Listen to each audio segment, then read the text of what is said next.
Nagpasibaw sa iyang mulo ang motorista nga nagpangalan og Toto Ananias human nga milupad ang iyang sakinan tungod sa gibutang nga hump og dili maklaro sa panahon sa kagabhion. Alang ni Ananias, maayo na lang nga walay katagbo nga sakyanan og walay tatsa ang iyang sakyanan og siya mismo nga nagamaniho. Siyempre masyak ta, may lang kay at least na control pa man.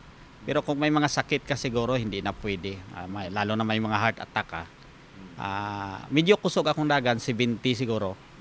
Kay plain naman ang kalsada, ang area, wala na may clear naman, wala na may kay mga sakyanan. Gipaklaro ni Ananias nga gipaabot niini ang reklamo tungod sa dili niini gustong mahitabo sa uban ang iyang nadangatan nga milupad ang sakyanan. Gihingusgan sa reklamante nga nakamugna og grabeng kahadlok kaniya ang kapakyasan sa mga nagtrabaho nga butangan og timailhan nga adunay nakatambak nga balas sa lugar. Dapat ang kontraktor o ini government or ini private na mag-repair sa mga kalsada or ini area nga maka-obstruct sa mga public, dapat may mga signage. Sa bahin sa City Engineering Office, ginapaabot sa acting head niini nga sila ang andam nga mutubag sa mga reklamo nga sama sa gipadangat ni Ananias.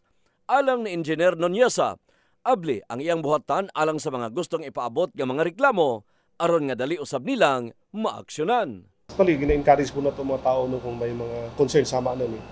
Open ta nga, ipaabot ba yun para ma-respondihan din na ito. Kahibaluan nga tungod sa maong reklamo, daling giadtuan sa news team ang maong lugar og nasuta nga wala na ang nagabuntod nga balas apan gipanghinaot na lang nga dili na mausab aron nga dili makadisgrasya sa mga motorista.